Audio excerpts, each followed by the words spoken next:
नमस्कार प्रिय मित्रों, मैं नरेंद्र चौरसिया आप लोगों के बीच में पुनः आजकालीन साहित्य की प्रमुख प्रवृत्तियां देख रहे थे, जिसमें हमने 50 क्वेश्चन कर लिया था। आज उसके आगे हम 51 क्वेश्चन से देखते हैं। प्रिय भाइयों एवं बहनों, आप लोग हमारे चैनल को लाइक एवं सब्सक्राइब कर दिया करें, जिससे कि जो हम वीडियो बनाते हैं जब यूट्यूब पर अपलोड करें तो आप लोगों के पास जो है लिंक चला जाए, ताकि आप लोगों को वीडियो आसानी से मिल जाए। तो मित्रों, चलिए आज हम पहला क्वेश्चन देखते हैं। खड़ी बोली हिंदी में सर्वप्रथम रचना करने वाले कवि का नाम है। ऑप्शन ए जायसी, बी अमीर खुसरो, सी विद्यापति, डी भारतेंद्र हरिश्चंद्र। तो इसका ऑप्शन है बी अमीर खुसरो। अमीर खुसरो ने खड़ी बोली में सबसे पहले रचना किया है। इनकी पहेलियां हैं, मुकरियां हैं, दो दो सुखने हैं, गजल है, इनकी रचनाएं हैं। भारतेंद्र हरिश्चंद्र जो हैं आधुनिक काल के कवि हैं। इन्हें हिंदी में गद्य प्रवर्तक माना जाता है। इन्होंने लगभग 17 नाटक लिखे हैं, 9 अनुदित हैं, 8 इनके मौलिक हैं। जायसी जो सूफी के प्रतिनिधि कवि माने जाते हैं, इनकी रचना पद्मावत जो है सबसे प्रसिद्ध है। विद्यापति ये आतकालीन कवि हैं। इनकी रचनाएं जो हैं कीर्तलता, कीर्त पताका जो हैं अवहट्ट भाषा में रचित हैं, बहुत ही फेमस रचना है।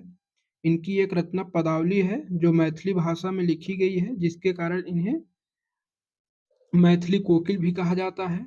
भारतेंद्र की रचनाएं हैं, नाटक है, अंधेर नगरी है, भारत दुर्दशा है। लगभग इसी तरीके से इनके कुल 17 नाटक हैं। तो चलिए हम दूसरा क्वेश्चन देखते हैं। मुकरी लिखने का सर्वप्रथम प्रयास किस कवि ने किया था? Option A Swayambhu, option B Jagnik, option C Amir Khusro, option D Kumbhan Das. इसका आंसर अमीर खुसरो हैं। स्वयंभू जो हैं ये भी आजकाल के अपभ्रंश के कवि हैं। स्वयंभू की रचना जो है पायुम चढ़ी है, ऋक्षोम चढ़ी है, स्वयंभू छंद है। जगनिक जो है आल्हा खंड लिखे हैं, जिसे डॉक्टर श्याम सुंदर दास ने 1920 ईस्वी में नागरिक प्रचारी सभा काशी से परमार रासों के नाम से प्रकाशित करवाया था। कुंभन दास जो हैं ये कुंभन दास भक्तकालीन कवि हैं। तो चलिए आगे देखते हैं अगला क्वेश्चन। अमीर खुसरो की पहेलियां तथा मुकरियों का क्या उद्देश्य है? ऑप्शन ए पृथ्वीराज चौहान की वीरता का वर्णन करना, ऑप्शन बी अलाउद्दीन और हम्मीर के युद्धों का वर्णन करना, ऑप्शन सी मनोरंजन के माध्यम से लोक व्यवहार की शिक्षा, ऑप्शन डी कोई उद्देश्य नहीं। तो इसका उत्तर ऑप्शन सी है, मनोरंजन के माध्यम से लोक व्यवहार की शिक्षा शिक्षा देना। इनकी पहेलियां और मुकरियां बहुत ही प्रसिद्ध हैं। तो इसकी व्याख्या देखते हैं। अमीर खुसरो के बारे में कहा जाता है कि वे बड़े विनोदी और सहृदय व्यक्ति थे। जीवन के साथ घुल मिल कर काव्य रचना करने वाले कवियों में खुसरो का महत्वपूर्ण स्थान है। उन्होंने जनता के मनोरंजन के लिए पहेलियां और मुकरियां लिखी। आजकाल में खड़ी बोली को काव्य की भाषा बनाने वाले पहले कवि हैं। उनके द्वारा रचित ग्रंथों की संख्या 100 बताई जाती है, जिनमें से अब 20 से 21 ग्रंथ ही उपलब्ध हैं। अमीर खुसरो के गुरु का नाम आप लोग कमेंट में बताइएगा। अगला क्वेश्चन है, निम्नलिखित में कौन शिलांकित कृत है? Option A Pahud Doha, option B राउरबेल, option C Prakrit Paingalam, option D Varratnakar. तो आप लोगों को बताना है कि शिलांकित कृत कौन सी है, यानी शिलांकित यानी पत्थर पे लिखी गई कौन सी रचना है। तो इसका आंसर राउरबेल है। पाहुड़ दोहा के लेखक राम सिंह हैं। इसके बाद वररत्नाकर ज्योतिषवर ठाकुर हैं। प्राकृतिक पैंगलम में जो है चार लेखकों की रचनाएं हैं, जिसमें जज्जल हैं, बब्बर हैं। इसका संकलन जो है लक्ष्मीधर ने किया है। आगे चलते हैं, इसका थोड़ा व्याख्या देख लेते हैं। जो इनकी प्राकृतिक पैंगलम या जो रचना दी गई है, इसके संकलनकर्ता जो हैं लक्ष्मीधर हैं। इसमें 4 कवि हैं, एक विद्याधर हैं, दूसरे सारंगधर हैं, तीसरे जज्जल हैं, चौथे बब्बर या बब्बल हैं। ये 4 लोगों की रचनाओं का संपादन जो है लक्ष्मीधर ने किया है। तो इसकी व्याख्या देखते हैं। शिलांकित कृत राउरवेल है। यह गद्य पद्य मिश्रित चंपू काव्य है। प्राचीनतम कृति है। इसकी रचना राहुल नायका के नखशिख वर्णन के प्रसंग में हुई है। आरंभ में कवि ने राहुल के सौंदर्य का वर्णन वर्णन पद्य में किया और फिर गद्य का प्रयोग किया है। यानी जो राउर बेल है यह गद्य और पद्य दोनों शैली में लिखी गई है, यानी इसे चंपू कहते हैं। इस काव्य का रचयिता रोडा नामक कवि माना जाता है। राउर बेल से हिंदी में नखशिख वर्ण की श्रृंगार परंपरा आरंभ होती है। इसकी भाषा में हिंदी की 7 बोलियों के शब्द मिलते हैं, जिनमें राजस्थानी प्रमुख है। राउर बेल की आगे चलते हैं, प्रश्न देखते हैं। राउर बेल किस तरह की रचना है? गद्य पद्य मिश्रित चंपू काव्य है, शुद्ध काव्य है, नाटक है, प्रेमाख्यानक प्रबंध काव्य है। तो इसका आंसर होगा ए, गद्य पद्य मिश्रित चंपू काव्य। अगले क्वेश्चन की तरफ चलते हैं। निम्नलिखित में से निम्नलिखित में से कौन व्याकरण ग्रंथ के रूप में प्रतिष्ठित है? Option A Raul Bel, option B Ukti Vyakti Prakaran, option C Varna Ratnakar, option D Kuvalaya Mala. तो आप लोगों को बताना है, इसका आंसर है बी उक्त व्यक्ति प्रकरण, यानी दामोदर शर्मा। यह जो है व्याकरण ग्रंथ है। राउरबेल रोडा कवि की है, अभी हम ऊपर इसकी व्याख्या कर लिए। वर्ण रत्नाकर ज्योतिश्वर ठाकुर की है। कुबलय माला जो है अप्पय दीक्षित की है। तो इसकी व्याख्या देखते हैं। उक्त व्यक्ति प्रकरण व्याकरण के रूप में प्रतिष्ठित है। महाराज गोविंद चंद्र के सभा पंडित दामोदर शर्मा ने 12वीं शताब्दी में इस पुस्तक की रचना की थी। डॉक्टर हजारी प्रसाद द्विवेदी के शब्दों में उक्त व्यक्ति प्रकरण एक अत्यंत महत्वपूर्ण स्थान है। हिंदी व्याकरण की ओर उस समय ध्यान दिए जाने लगा, यह भी पुस्तक में सिद्ध होता है। आगे चलते हैं अगले क्वेश्चन की तरफ।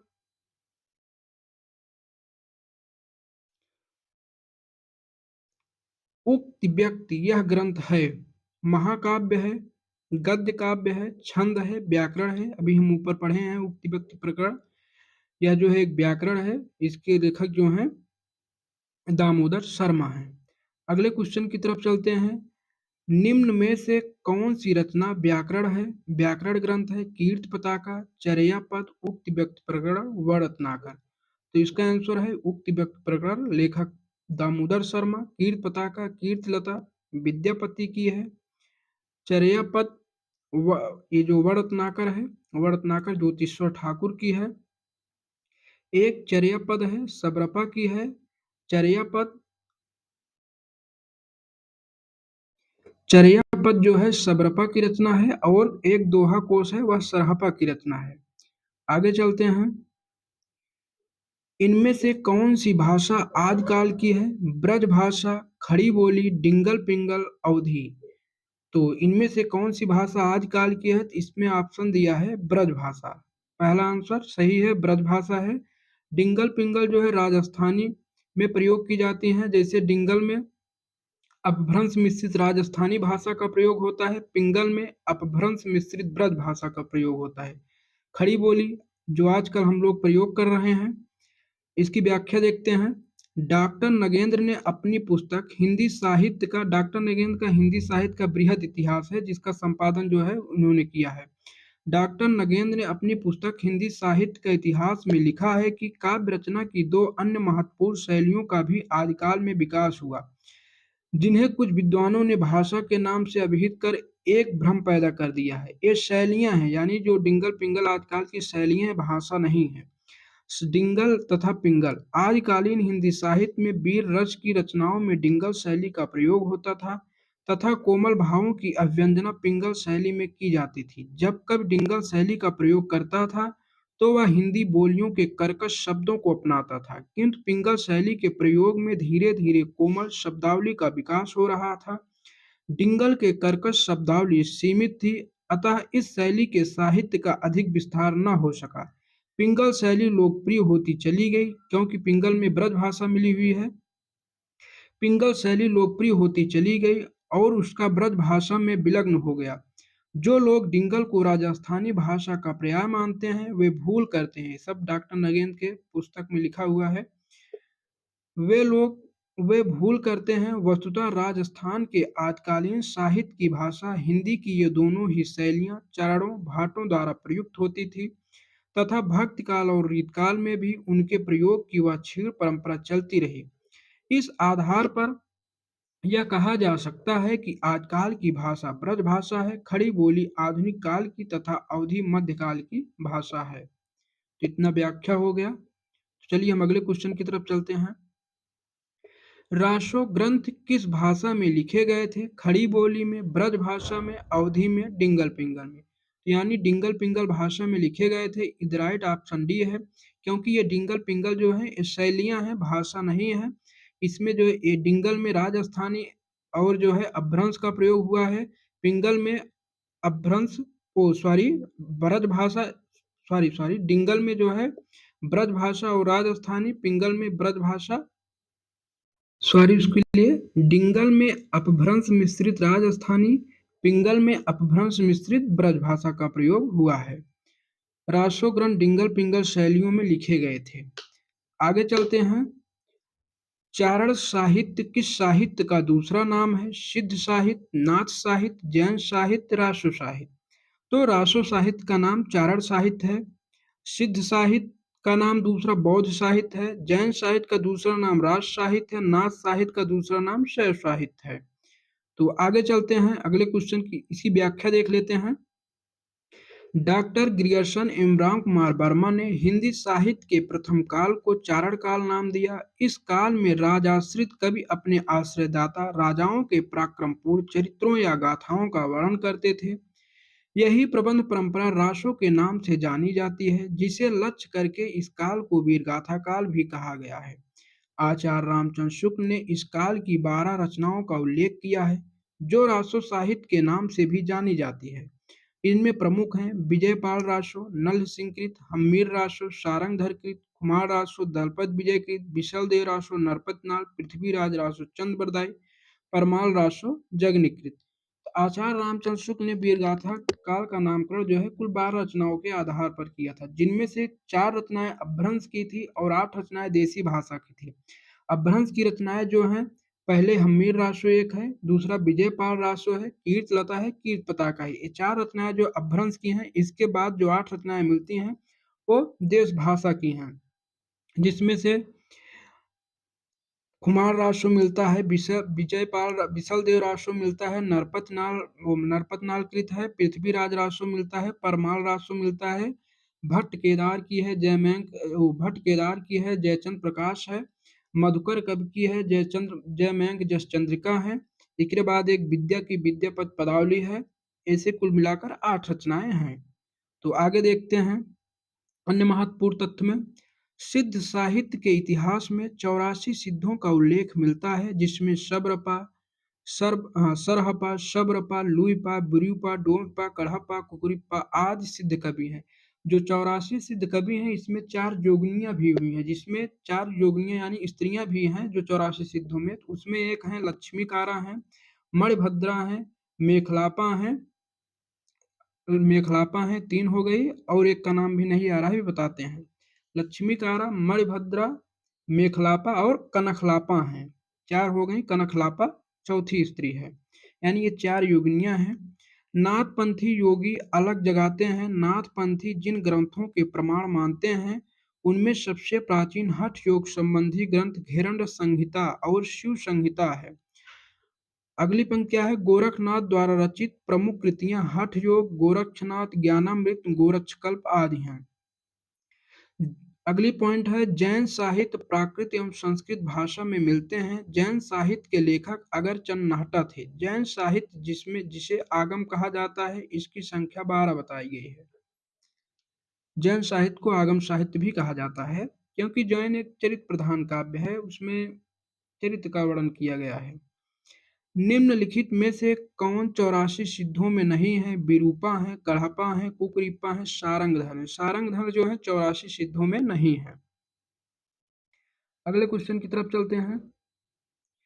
आदिकाल में किस प्रकार का साहित्य लिखा जा रहा था? ऑप्शन ए है जन जीवन से हटकर राजाओं की वीरता का अतिरंजन वर्णन, बी है कृष्ण भक्त पर आधारित काव्य, सी है निर्गुण की उपासना, डी है उपयुक्त किसी प्रकार का नहीं। तो आदिकाल में किस प्रकार की साहित्य लिखा जा रहा? तो ऑप्शन है जन जीवन से हटकर राजाओं की वीरता का वर्णन किया जा रहा था, क्योंकि चारण साहित्य जो है दरबारी काव्य लिखे जा रहे थे, राजाओं की प्रशंसा में लिखे जा रहे थे। वे जनजीवन से हटकर लिखे जा रहे थे। वीर गाथा कालीन अगला क्वेश्चन है, वीर गाथा कालीन रासो काव्यों में निम्नलिखित में से किस विषय का वर्णन नहीं है? आश्रयदाताओं का अतिरंजन पूर्ण वर्णन, ये बिल्कुल है। इतिहास और कल्पना का सम्मिश्रण, ये भी है। इतिहास जैसे पृथ्वीराज रासो हो गया, उसका प्रथम भाग ऐतिहासिक है, उत्तर भाग जो उत्तरार्ध भाग यानी दूसरा भाग जो है काल्पनिक है।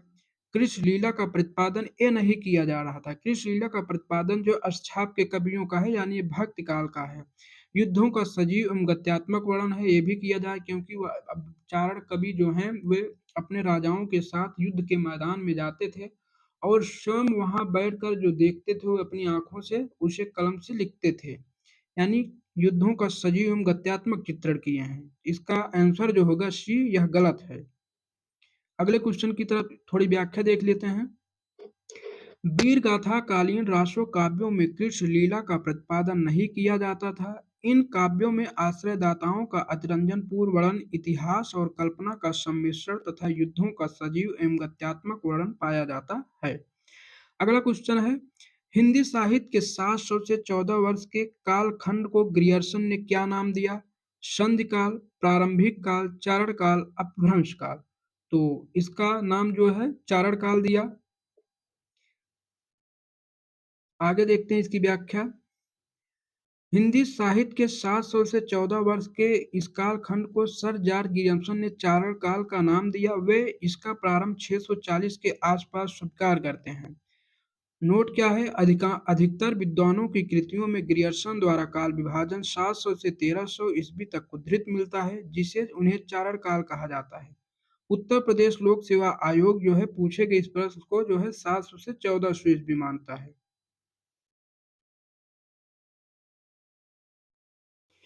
तो जो इसमें व्याख्या में वो नहीं दिया गया है किसने किसका नाम क्या किया है नामकरण, तो केवल वही ग्रियर्सन का दिया है। तो बता दे रहे हैं, जैसे संधि काल का नाम जो है, संधि काल और चारण काल जो है दो नाम दिए थे डॉक्टर राम कुमार वर्मा ने। अब प्रारंभिक काल जो है गणपत चंद्रगुप्त ने दिया था। आरंभिक काल जो है मिश्र बंधुओं ने कहा था। अपभ्रंश काल डॉक्टर धीरेन्द्र वर्मा ने कहा है। और एक जगह जो है अपभ्रंश काल और पुरानी हिंदी का काल जो है ये चंद्रधर शर्मा गुलेरी भी इसका नामकरण करते हैं। तो आगे चलते हैं, उम्मीद है आप लोग समझ लिए हैं। बिसल देव रासों में किस शैली का प्रयोग किया गया है? श्रृंगारिक, आख्यान, गेय, प्रबंध। तो बिसल देव रासों में गेय जो है, गेय है यानी गेय और मुक्तक काव्य है। मतलब बिसल देव रासो जो गाई जा सकने वाली रचना है, यानी वह गेय अथवा मुक्तक काव्य है। इसका आंसर सी होगा। तो आइए देखते हैं, आख्यान मतलब कहानी है, प्रबंध मतलब एक बहुत भारी ग्रंथ जिसे महाकाव्य बोलते हैं। श्रृंगार वर्णन किया गया है, लेकिन शैली पूछ रहा है। बिसल देव एक शुद्ध श्रृंगारिक काव्य है, लेकिन यहाँ पे शैली पूछ रहा है तो शैली गेय हो जाएगी। तो इसकी व्याख्या देखते हैं बिसल देव रासो के विषय में। बिसल देव रासो मूलतः गेय काव्य था, अतः इसके रूप में परिवर्तन होता रहा। यह प्रेम और श्रृंगार से भरपूर काव्य है। इसमें भोज परमार की पुत्री राजमती और अजमेर के चौहान राजा बिसल देव तृतीय के विवाह, वियोग एवं पुनर्मिलन की कथा का सरस शैली में प्रस्तुत की गई है। यानी जो बिसल देव रासो ग्रंथ है नरपतनाल का, यह 4 खंडों में विभक्त है, यानी इसके 4 प्रकरण हैं, 2000 श्लोक मतलब 2000 छंद हैं। इसके पहले प्रकरण में जो है राजमती और जो बिसल देव रासो हैं इनके विवाह का वर्णन है। और दूसरे में राजमती का किसी कथन से रुष्ट होकर जो है बिसल देव का उड़ीसा प्रवास पे जाने का वर्णन है। तीसरे में इनके पत्नी यानी राजमती के विरह का वर्णन है, विरह का वर्णन है। और राजा भोज यानी परमार जो है अपनी पुत्री को अपने घर राजमती को लेकर चले जाते हैं। चौथे में जो है उनके बिसल देव रासो वहां से लौट कर आते हैं और अपने पत्नी को ना पाते हैं, तो फिर इनके ससुराल जाते हैं अपने, वहां पे इन दोनों को पुनर्मिलन का चित्रण किया गया, यानी चौथे में जो है पुनर्मिलन की बात कही गई है। तो आगे देखते हैं क्या है। बिसल देवरासो आदिकाल की एक श्रेष्ठ काव्यकृत है। बिसल देवरासो की श्रृंगार परंपरा का ही अत्य आदिकाल में ही अंत नहीं हो जाता है। विद्यापति से होती हुई यह परंपरा भक्ति काल में प्रेमाख्यानक काव्यों तक पहुंचती है।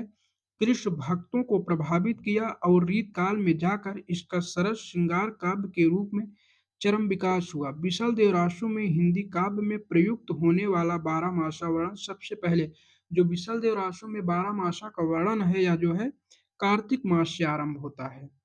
जैसे पद्मावती में जो है आषाढ़ मास से है, तो वैसे विशल देवरासु में कार्तिक मास से है। विशल देवरासु के रचयिता कौन है, आप जान ही रहे हैं, नरपत नाल हैं, ऊपर व्याख्या कर दिए हैं। तो अगले क्वेश्चन की तरफ चलते हैं। विशल देवरासु के रचयिता फिर वही क्वेश्चन है, नरपत नाल हैं। अगले क्वेश्चन की तरफ चलते हैं। विशल देवरासु ग्रंथ में निम्नलिखित रासो ग्रंथों में कौन सा काव्य एक प्रेम काव्य या श्रृंगार काव्य है? तो बहुत अच्छी बात है। Option A Visal Dev Raso, option B Parmal Raso, option C Prithviraj Raso, option D Jaymang Jas Chandrika. तो ऑप्शन ए है विशल देव रासो, यह एक श्रृंगारिक विरह काव्य है यानी प्रेम काव्य है। परमाल रासो वीर काव्य है, जगनिक का है, आल्हाखंड जिसके नाम से लोग जानते हैं। और तीसरा पृथ्वीराज रासो चंद्रप्रदायी का है, इसमें भी वीरता का वर्णन अधिकतर किया गया है। और जयमंक जस चंद्रिका है, मधुकर कवि की है। ये जयमंक जस चंद्रिका और भट्ट केदार की जयचंद्र प्रकाश जो है, ये दोनों रचनाएं आज हमारे सामने उपलब्ध नहीं है। एक दयाल दास की कृति है राठौड़ इखात, उसी में इनका जो है वर्णन मिलता है। जयमंक जस चंद्रिका और भट्ट केदार की जो है जयचंद्र प्रकाश, इन दोनों रचनाओं का, इन दोनों रचनाओं का उल्लेख शुक्ल ने जो है आजकालीन जब वीर गाथा काल का नामकरण कर रहे थे, तो उसमें इसका नाम भी दिए हैं। अगले क्वेश्चन की तरफ चलते हैं। निम्नलिखित में से किस रासो का मूल वर्ण विषय वीर रस न होकर श्रृंगार रस है? Option A Kumar Raso, option B Prithviraj Raso, option C Visal Dev Raso, option D Parmar Raso. क्या पूछा है कि निम्न में से किस रासो काव्य का मूल वर्ण विषय वीर रस न होकर श्रृंगार रासो श्रृंगार है, यानी विशल देव रासो। ऑप्शन सी, यह जो है शुद्ध श्रृंगारिक विरह काव्य है। खुमार रासो दलपत विजय का है, जिसमें खुमार को 24 युद्धों का वर्णन का, खुमार में जो है 24 युद्धों का वर्णन दिखाया गया है, जिसमें खुमार द्वितीय के नाम पर जो है उसका उल्लेख इस ग्रंथ का नामकरण किया गया है। जो खुमार रासो नामक कृति है यह दलपत विजय की है। यह 9वीं शताब्दी में रची गई है।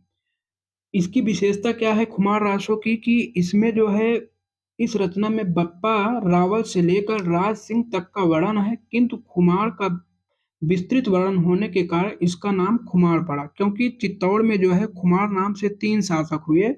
प्रथम खुमार जो है विक्रम संवत 810 से 865 ईस्वी में हुए। द्वितीय खुमार जो है विक्रम संवत 870 से 900 ईस्वी तक हुए। तृतीय खुमार जो है 965 से 990 तक हुए। इसमें लगभग खुमार, इस रचना में खुमार के 24 युद्धों का वर्णन किया गया है। पृथ्वीराज रासो चंद्रबरदाई का है, आप जान ही रहे हैं। परमार रासो जगनिक आलाखंड, जिसके नाम से परमाल रासो के नाम से 1920 ईस्वी में श्याम सुंदर दास ने नागरी प्रचारित सभा काशी से इस ग्रंथ का प्रकाशन करवाया था। आलाखंड के नाम से आप जान ही रहे हैं, तत्कालीन गवर्नर जनरल चार्ल्स इलियट ने इसका जो है आलाखंड के नाम से प्रकाशन करवाया था 1917 ईस्वी में। अगले क्वेश्चन की तरफ चलते हैं। अगला क्वेश्चन देखते हैं। राजमती से रूठकर विशल देव कहाँ चले गए थे? Option A Karnataka, option B Orissa, option C Tamil Nadu, option D Andhra Pradesh. तो आप लोग समझ गए, इतनी देर से व्याख्या किए हैं, इसका ऑप्शन उड़ीसा है। तो कितने वर्ष के लिए जो आचार्य रामचंद्र शुक्ल हैं उड़ीसा प्रवास पर, ये जो है 1 वर्ष मानते हैं कि जो विशल देव रासो हैं ये उड़ीसा प्रवास पर 1 वर्ष के लिए गए थे। लेकिन जो इनकी स्वतः ग्रंथ है जो परमाल रासो, वो विशल देव रासो है, इसमें जो है 12 वर्ष, प्रवास का समय 12 वर्ष दिया गया है। तो आइए व्याख्या देखते हैं क्या है इसकी।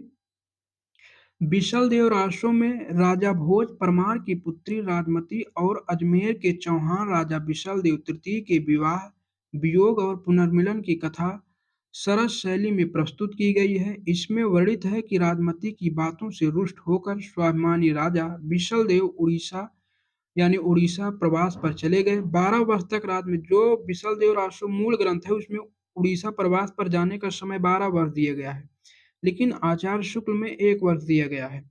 12 वर्ष तथा राजमती उसके विरह से दुखी रहती है। वह राजभवन की दीवारों को कोसती हुई वन में रहने की कामना करती हैं। सामांती जीवन के प्रति गहरी अरुचि का सजीव चित्र इस काव्य में मिलता है। सामांती जीवन।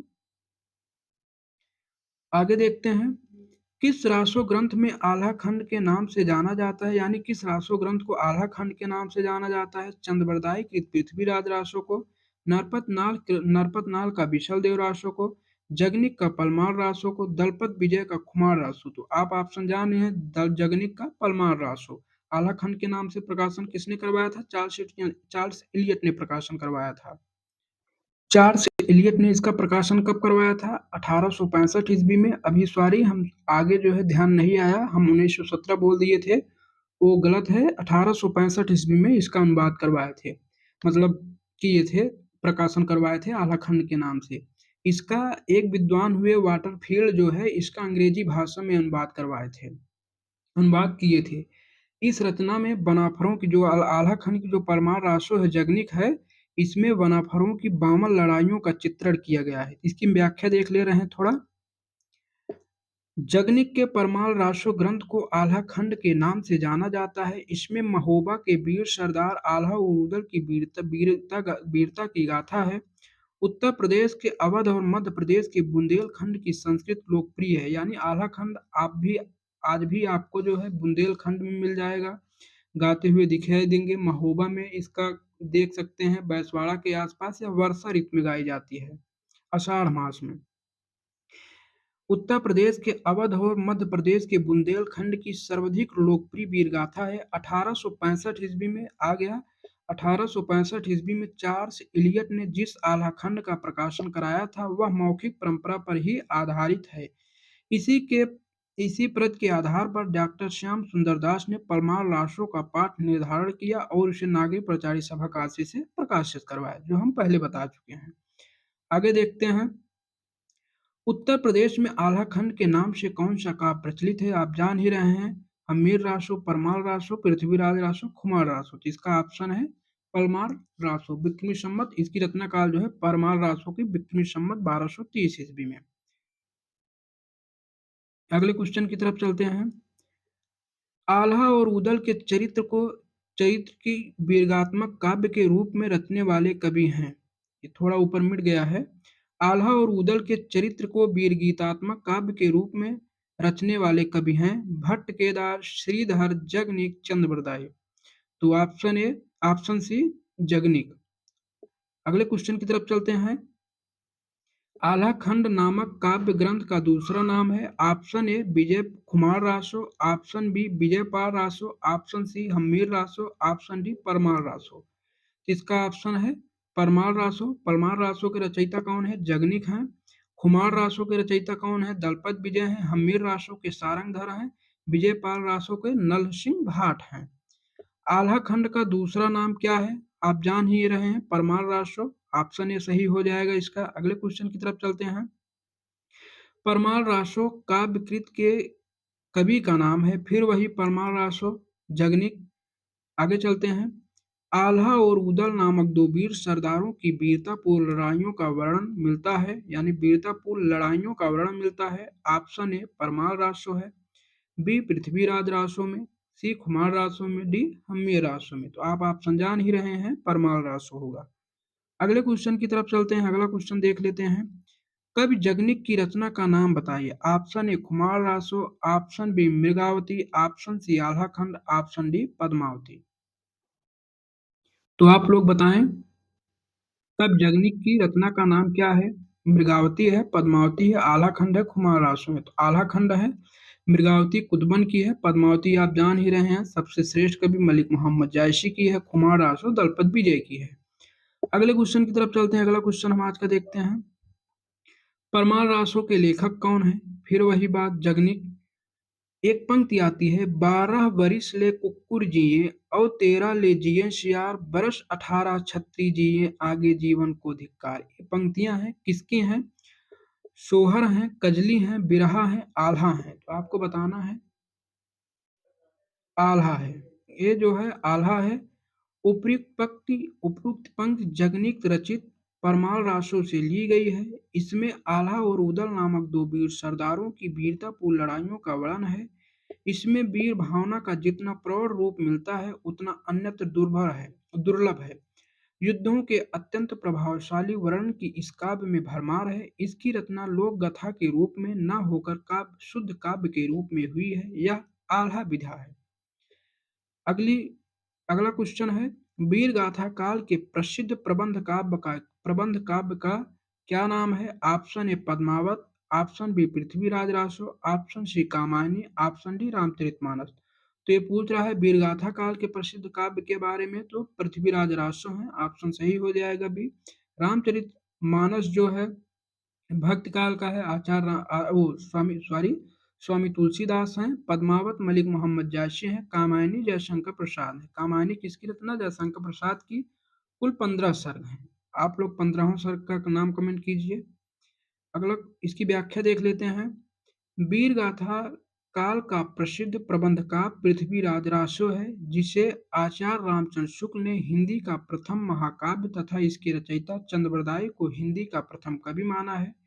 पृथ्वीराज रासो के 4 संस्करण प्रसिद्ध हैं। सबसे बड़े संस्करण का प्रकाशन नागरी प्रचारी सभा काशी से हुआ। इसकी हस्तलिखित प्रतियां उदयपुर के संग्रहालय में सुरक्षित हैं। नागरी प्रचारी सभा ने 1585 ईस्वी में लिखित प्रत के आधार पर रासो का संपादन कराया था। इस संस्करण में 69 समय हैं, यानी पृथ्वीराज रासो में कुल 69 समय हैं और इसमें 4 खंड है। तो ये पहले में जो है सबसे बड़ा है 16,306 है। द्वितीय रूप में उपलब्ध पृथ्वी 7,000 छंदों का है। इसका प्रकाशन नहीं हुआ, किंतु अबोहर एवं बीकानेर में इसकी प्रतियां सुरक्षित हैं, जो 17वीं शताब्दी ईसा में लिखी गई हैं। तीसरा लघु संस्करण 3500 छंदों का है, जिसमें 19 समय या खंड हैं। इस संस्करण की हस्तलिखित प्रतियां भी बीकानेर में सुरक्षित हैं। चौथा संस्करण सबसे छोटा है, जिसमें केवल 1300 छंद हैं। इसी को डॉक्टर दशरथ शर्मा सहित कुछ विद्वान मूल रासो मानते हैं। चंद बरदाई महाराज पृथ्वीराज चौहान के दरबारी कवि हैं। इनकी भाषा को भाषा शास्त्रियों ने पिंगल कहा है। इसमें महाराज पृथ्वीराज व उनकी प्रेमिका संयोगिता के प्रणय तथा युद्ध का वर्णन है। चंद बरदाई पृथ्वीराज के राजकवि ही नहीं, उसके सखा और सामंत भी थे तथा भाषा व्याकरण काव्य सहित छंद सात ज्योतिष पुराण नाटक आदि अनेक विधाओं में पारंगत थे। पृथ्वीराज रासो के विषय में विद्वानों के मतभेद भी हैं। कोई इसे अप्रमाणिक मानता है, कोई प्रमाणिक मानता है, कोई इसे अर्ध प्रमाणिक मानता है। तो प्रमाणिक मानने वाले में जो है श्याम सुंदर दास हैं। इसके बाद जो है प्रमाणिक मानने वाले में जो है मिश्र बंधु हैं, कर्नल जेम्स टाड हैं, हरिऔध हैं, श्याम सुंदर दास हैं, गुलाब राय, ये प्रमाणिक मानते हैं। इसको अर्ध प्रमाणिक मानने वाले में अगर चन्नाहटा हैं, मुनि जिन विजय हैं, हजारी प्रसाद द्विवेदी हैं और सुनीत कुमार चटर्जी हैं। अब इसको अप्रमाणिक कौन कौन मानते हैं? गौरी शंकर हीरानंद ओझा हैं, मुरारी दास हैं, देवी प्रसाद हैं, आचार्य रामचंद्र शुक्ल हैं, बुलर हैं, मोतीलाल मेनारिया हैं। ये लोग अप्रमाणिक मानते हैं। आचार्य हजारी प्रसाद द्विवेदी जी कहते हैं कि पृथ्वीराज रासो के जहां भी आपको जिस भी छंद में आपको सुखी संवाद में रचित मिले, उसी को मूल पृथ्वीराज रासो मानना है। आचार्य हजारी प्रसाद द्विवेदी सुखी संवाद में इसकी रचना मानते हैं। आगे चलते हैं, अगला क्वेश्चन देखते हैं। पृथ्वीराज रासो महाकाव्य के रचयिता हैं। ऑप्शन वही है, चंद्रबरदाई हैं। पृथ्वीराज रासो के रचयिता कौन है? चंद्रबरदाई हैं। अगले क्वेश्चन की तरफ, पृथ्वीराज रासो के रचयिता का नाम वही फिर है, चंद्रबरदाई हैं। चंद्रबरदाई किसके दरबारी कवि हैं? महाराज हम्मीर के, महाराज बिसलदेव के, महाराणा प्रताप के, महाराजा पृथ्वीराज चौहान के। तो डी ऑप्शन है, महाराजा पृथ्वीराज चौहान के दरबारी कवि हैं। अगला क्वेश्चन क्या है? पृथ्वीराज रासो किस कवि की रचना है? तो आप जान ही रहे हैं, चंद्रबरदाई। मुल्ला दाऊद जगनी के नहीं हो सकते। चंदायन रचना जो है मुल्ला दाऊद की है। अगले क्वेश्चन की तरफ चलते हैं। हिंदी का प्रथम महाकाव्य किस रचना को माना जाता है? Option A Kamayani, option B Saket, option C Ramcharitmanas, option D Prithviraj Raso.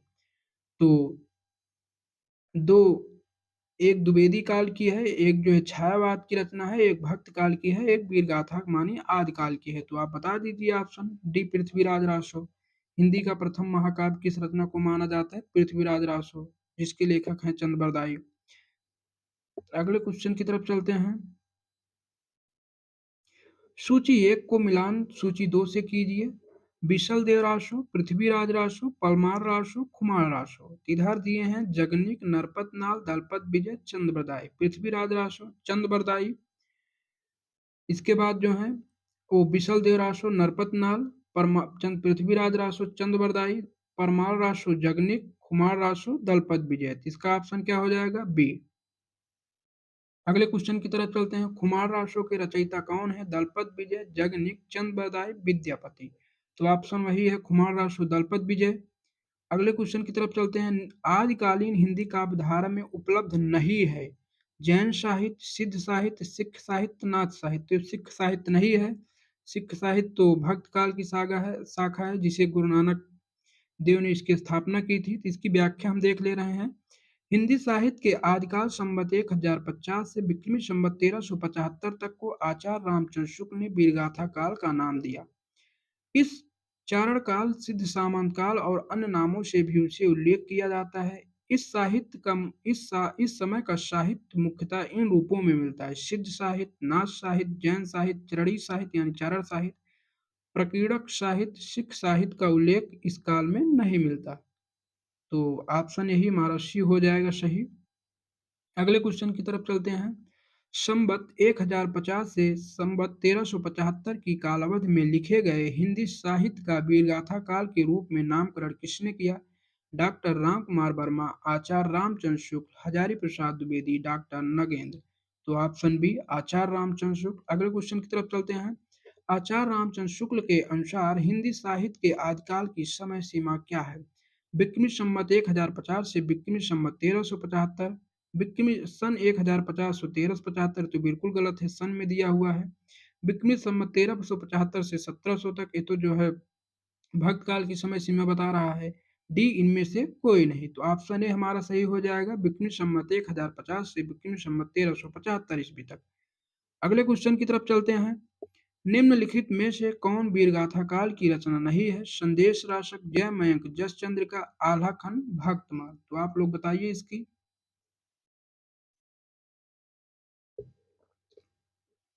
तो भक्तमाल, भक्तमाल नाभादास है, भक्तकालीन रचना है। ऑप्शन डी सही हो जाएगा। संदेश राशक अब्दुल रहमान, आल्हा खंड, जगनिक, जय मयंक, जस चंद्रिका मधुकर कवि की है। तो आइए इसकी व्याख्या देखते हैं। नाभादास भक्त काल के कवि थे। इनकी रचना भक्तमाल है। प्रियदास की भक्तमाल की टीका 1712 ईस्वी में लिखी गई थी। इसमें 200 भक्त कवियों का 316 छप्पन छंदों में वर्णित है। भक्तमाल में तुलसीदास जी को भक्तमाल का सुमेर कहा गया है। संदेश राशक अब्दुल रहमान की रचना है। जय मयंक जस चंद्रिका मधुकर भट्ट की रचना है। अगले क्वेश्चन की तरफ चलते हैं।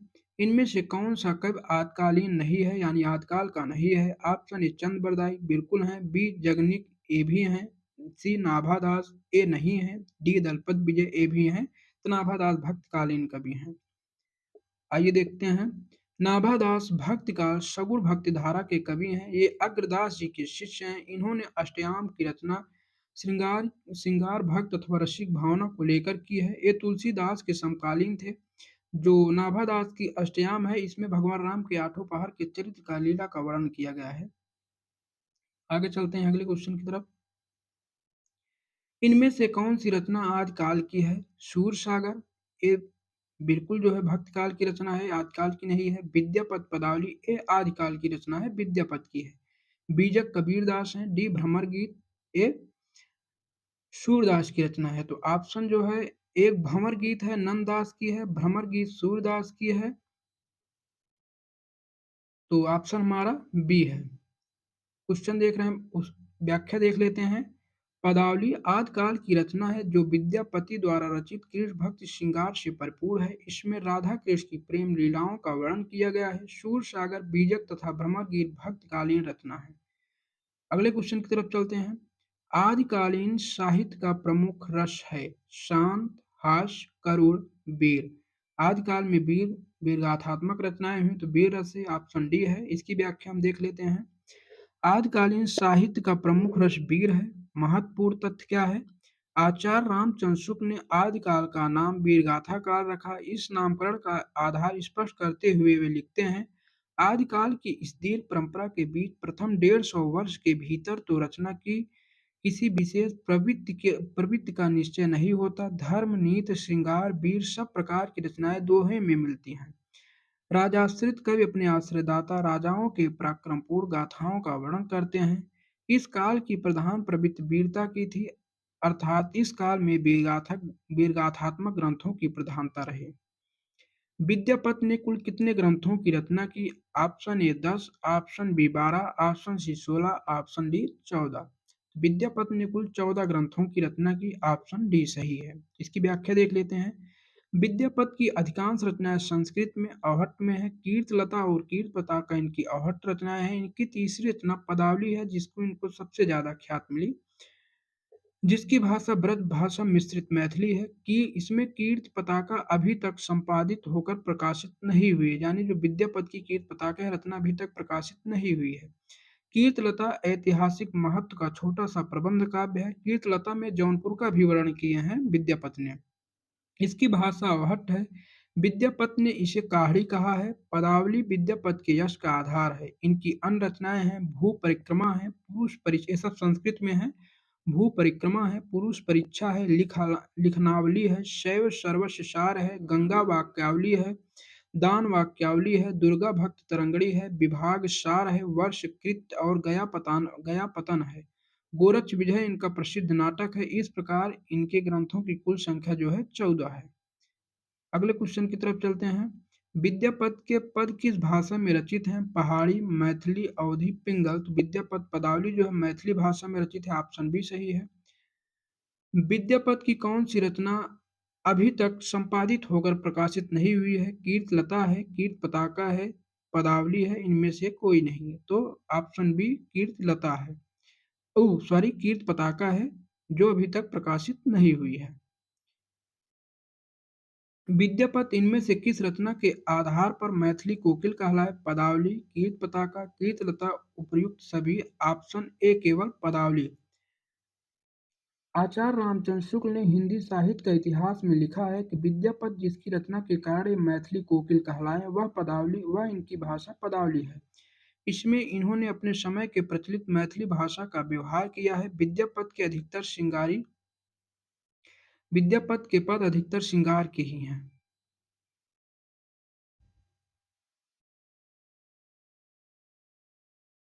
कुल इसमें 113 क्वेश्चन हैं, देख लेते हैं, थोड़ा वीडियो लंबा हो जाएगा। तो इनकी एक पंक्ति है, देशिल बयाना सब जन मिठा, यह प्रसिद्ध उक्त किसने कही है? विद्यापति, अमीर खुसरो, अब्दुल रहमान, कविगंग हैं। ऑप्शन ए विद्यापति हैं। व्याख्या क्या दिया है? ऊपरी प्रस्तुत उक्त विद्यापति की है, जिसका अर्थ है अपना देश या अपनी भाषा सबको मीठी लगती है, यही जानकर मैंने इसकी रचना की है। कवि कोकिल विद्यापति का पूरा नाम विद्यापति ठाकुर है। नाथ पंथ के प्रेरता कौन थे? ऑप्शन ए है आदिनाथ, मच्छंद्रनाथ, गोरखनाथ, चड़ुकनाथ। नाथ पंथ के प्रेरता कौन है? इसमें ऑप्शन दिया है ए आदिनाथ। व्याख्या देखते हैं। नाथ पंथ के प्रेरता आदिनाथ थे। यौगिक क्रियाओं के उद्धार के लिए नाथ संप्रदाय का उदय हुआ। नाथ संप्रदाय के संस्थापक आदिनाथ को भगवान शंकर का अवतार माना जाता है। इस संप्रदाय में नवनाथ, गोरक्षनाथ, ज्वलेंद्रनाथ, कारिणनाथ, घिनीनाथ, चरपटनाथ, रेवणनाथ, नागनाथ, भरतिहर और गोपीचंद नाथ को मुख्य माना जाता है। आगे देखते हैं। गोरखनाथ के गुरु का नाम बताएं। ऑप्शन है मत्स्येंद्र नाथ, गोपीचंद, चौरंगी नाथ, चुड़कर नाथ। तो ऑप्शन ए है मत्स्येंद्र नाथ।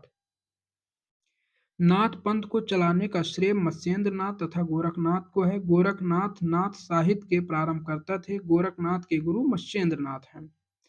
नाथ संप्रदाय में हठ योग का क्या अर्थ है?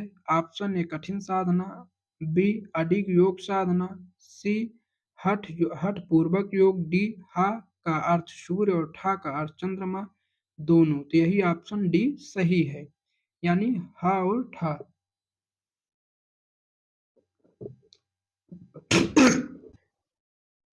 सॉरी मित्रों, खांसी आ गई।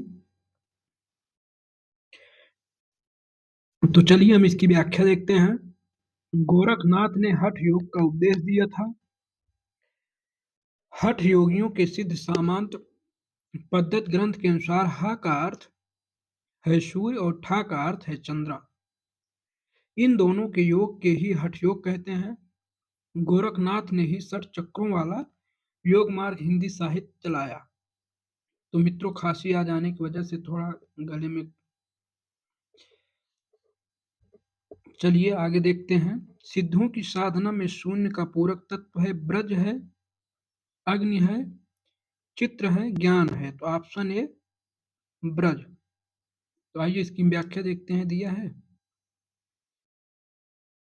तांत्रिक सिद्धों का मूल आधार लौकिक एवं भौतिकवादी था, किंतु सामंतवादी व्यवस्था की सत्ताधारी विचारधारा ने उसको भी अपनी कालग्न में लपेट लिया और वे सभी पंच महाभूतों को समस्त भाव या संसार का बीज मानने के एवं काया से मन की उत्पत्ति मानने के बजाय चित्त को ही भाव तथा निर्वाण का बीजक मानकर चिंतनकारी बन बैठे। तो यही इसकी व्याख्या दी गई है। अगला क्वेश्चन है, सिद्ध कवियों द्वारा प्रयुक्त भाषा को कहा जाता है डिंगल, अभ्रंश, अवधा, अवहट्ट, संध्या। सिद्ध कवियों की भाषा को संध्या भाषा कहा जाता है। सिद्ध कवियों के द्वारा प्रयुक्त भाषा को संध्या या संध्या कहा जाता है। इन्होंने संध्या भाषा शैली में रचनाएं की हैं।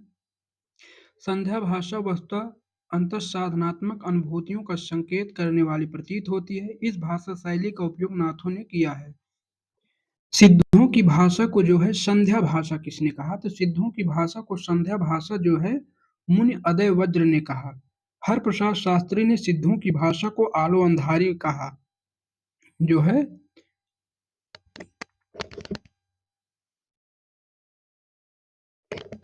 आज का अंतिम क्वेश्चन है, इसके बाद जो है हमारा भक्त काल चालू हो जाएगा। निम्नलिखित में से सिद्ध साहित्य के विषय में कौन सा कथन सत्य नहीं है? सिद्ध साहित्य का झुकाव सहज साधना की ओर है। सिद्ध साहित्य के प्रथम कवि शरपा हैं। सिद्ध साहित्य की रचना चर्यापद तथा दोहों में हुई है। सिद्ध साहित्य का प्रणयन पिंगल भाषा में हुआ है। यही नहीं है, ऑप्शन डी इसका आंसर हो जाएगा। तो इसकी व्याख्या यह है। तो आज के लिए इतना ही मित्रों। अब कल हम भक्त काल देखेंगे। आप लोग हमारे चैनल को लाइक एवं सब्सक्राइब करिए, शेयर भी कर दीजिएगा। धन्यवाद।